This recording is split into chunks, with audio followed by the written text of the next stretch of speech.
Hello YTPers, YTP seers. I'm just hanging out in the front porch. Here's my office in here, and I'm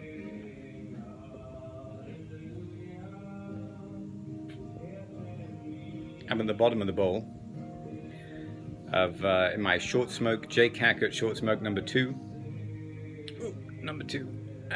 with some Samuel Gawith's full Virginia Flake, which is, out of the tobaccos that I own, my favorite tobacco. Unfortunately, I only got one tin, so I'm going to be very upset when it's done. If you guys know of something that's equally good and comparable to the full Virginia Flake, let me know. Mine is from 2018, going by the code on the tin, and it's got some nice, if I put on my glasses I can see them, some nice crystals built up on the tobacco. It's got some nice age to it.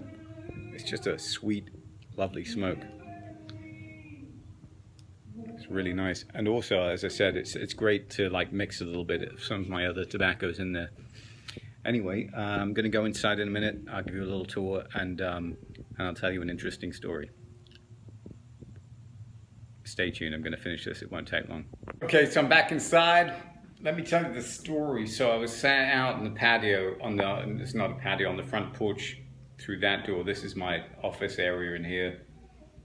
As you can see, I'm still setting everything up. So I'm still moving in. I have no furniture, so I've got to get some stuff. It's just kind of clutter and junk right now.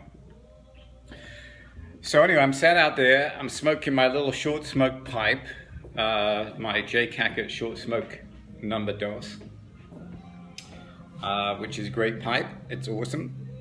And I had some Samuel Gawith's full Virginia Flake. It was, as I said, it was fantastic. I let it dry for a while. Lovely tobacco, I think. It's just lovely, especially if it's smoked slowly in a small pipe, which it was the Bayou Piper, Jason, thank you. He recommended that to me, I think, a couple of years ago now. This is my hangout room. It's all discombobulated.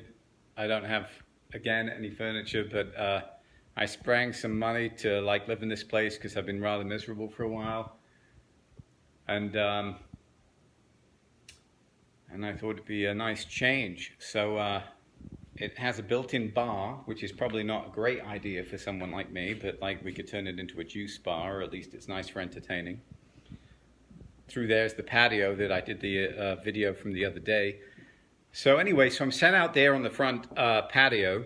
I'll hang in here because it's a cool room. And behind these bottles is like empty tins. Like I was gonna stack my tobacco on here, but then as it gets daylight, I decided against it. So it's in a cupboard in the kitchen. But anyway, so I was sat out on the porch patio. I had the door open and some music was coming through the screen of the security door. And anyway, I'm out there and I hear a gunshot. So as you know, in an early video, I said I've got firearms training. I own firearms. I know a gunshot when I hear one. And then after 10 minutes after that gunshot, and I'm just chilling, smoking that pipe, enjoying it, I'm drinking some red wine, some French Bordeaux, and a guy stumbles right in front of me because there's no like around this house there's an old wooden fence, and part of it's broken, and they removed the old there were like gate doors in the fence, but they were too rotted away, so like it's just open to the street, which is fine. And so anyway, so I'm sat on that little corner there, and all of a sudden a guy stumbles in front, right where the fence opens, this big opening to the street, and he's wearing shorts and a t-shirt, and he's got a gun. It looked like a 9mm Beretta or an XD, something like one of my guns, and he's just holding it like down here by his waist. And I go just casually, I'm like, what the fuck? Inside I'm like, what the fuck? And just casually I'm like, hey, how's it going? What are you up to? What are you up to? Because he's holding a gun and I heard a shot. So I go, what are you up to there? And he was like kind of stumbling. He was obviously drunk. And he kind of like puts the gun in his like shorts pocket. And he goes, oh, nothing. And I'm like, so I tell him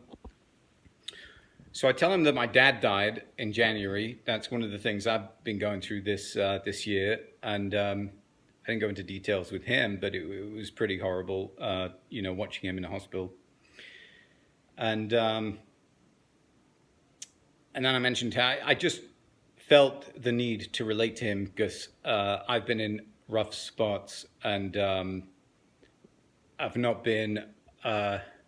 everyone goes through periods of time where their mental health suffers, and if alcohol comes in, it just compounds the problem.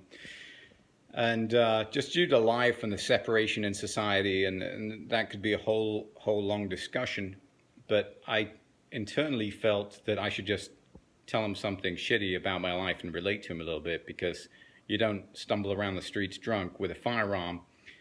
And he didn't look like he was up to no good. He just looked like he was in distress. And you don't do that unless you've got problems in your life. So I told him some of the things going on and how an ex-girlfriend recently stole money from me and stuff like that. And my dad, and he just said, yeah, I'm going through some similar stuff. And he said, nice pipe. So I knew he wasn't going to shoot me because the first thing he said was nice pipe. And that lasted about like 15 seconds or 30 seconds. And then he carried on walking down the street with the gun in his pocket. I didn't call the police or anything. I felt like I should have said maybe like, hey buddy, like come in, have a drink or like some water or something. Leave the firearm with me until you've sobered up.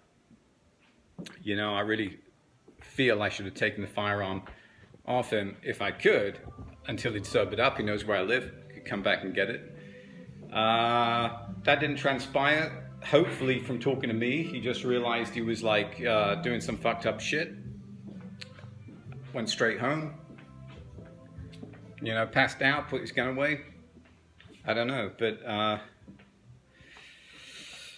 so that's life in America anyway. I'm gonna have a bit more wine. This is a really nice wine. I sprung some dollars on this. It was 20 bucks. Oh, hang on a sec. I gotta pause it while I pull the cork. So yeah. That was a fun evening. You guys always get interesting updates from me, I guess, with a doorbell the other week and now that. Anyway, this is my secret in the kitchen. This is my secret tobacco stash. And that's it. That's my whole, like, tobacco collection. In here I've got how old is it? Some old Peterson tobacco I showed a few videos back. It's an aromatic. I've got my tins up here. Squadron Leader. This is the Cornell and Deal San Sepulcro or whatever. It's out of what I've got. It's my least favorite. It's a good tobacco. I like it to blend. I actually added a little bit to the full Virginia Flake, just a small amount. My pipes are in there. So anyway, I thought I'd tell you guys that story. I'm getting set up here. I should be able to film with my nice camera soon, but the problem with that is like it takes some editing, and hopefully I don't have anything embarrassing up on my computer here.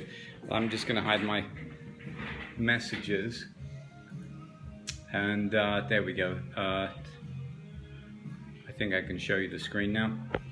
So I've just got this like flimsy little, it's a MacBook I bought a couple of years ago because I was traveling back and forth to England as my dad was ill.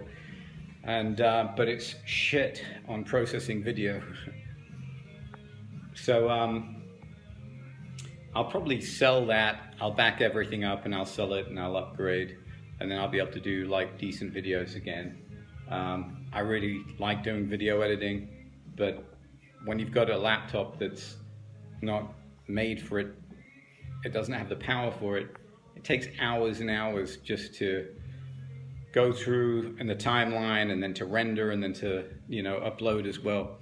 So, so anyway, that's my story for tonight. I hope you're all doing well and having a good evening. Oh, not evening, it's too late for that. But let me restate that. I wish you all a very good week. We're starting on Monday. I should probably take out the trash tonight, but I'm not going to do that. I don't have much trash. I think we can wait till next week. I've got like half a bag of trash. Oh dear. So anyway, good times. All right. Take care, everyone. Chat to you later.